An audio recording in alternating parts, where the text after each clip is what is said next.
imibabaro n'imiruho ya hano ku isi yose ibatera kwiheba.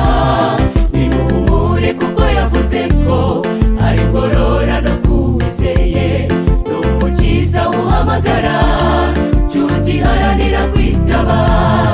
Ijwi ryiza rirura abarushe, ririmo amahoro adasanzwe, riteye ibyishimo byinshi, riteye urukumbuzi rwo gutaha iwacu.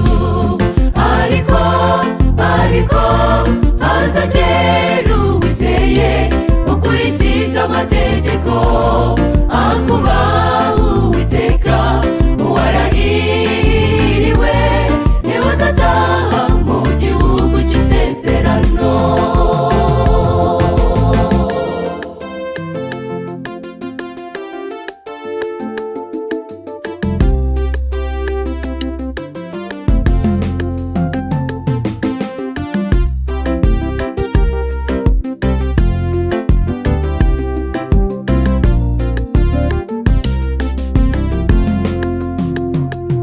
Yesu arakomanga ubu mukingurire, ariginga umutima wawe ngo umukingurire.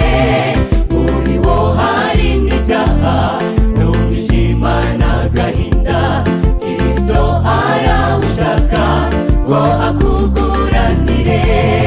Ijwi ryiza rirura abarushe, ririmo amahoro adasanzwe, riteye ibyishimo byinshi, riteye urukumbuzi rwo gutaha iwacu.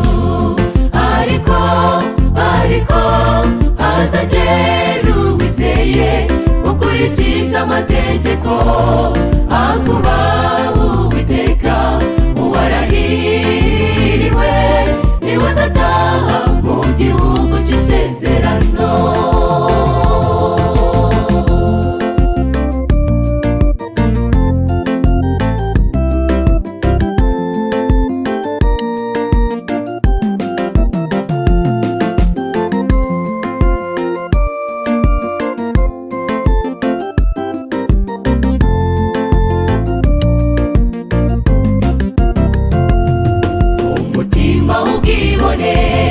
Genda cyukimariye, mwakiranye ibyishimo byinshi, ndaho umukinguriye. Ukiza mwiza tubane, undi n'ibishuko byose, umpa amahoro iyo turi kumwe. Ngwino mwami tubane, niwe wampagaritse ku rutare, amindura umutima, awumara mu bugome no gufuha by'ishyari. Uwo mwami ashimye, Yesu wo yewe nzamuramba witeka, namubereye ubutaka, amibamwe imbuto nziza zera zigahindura benshi imitima. Niwe wampagaritse ku rutare, amindura umutima, awumara mu bugome no gufuha by'ishyari.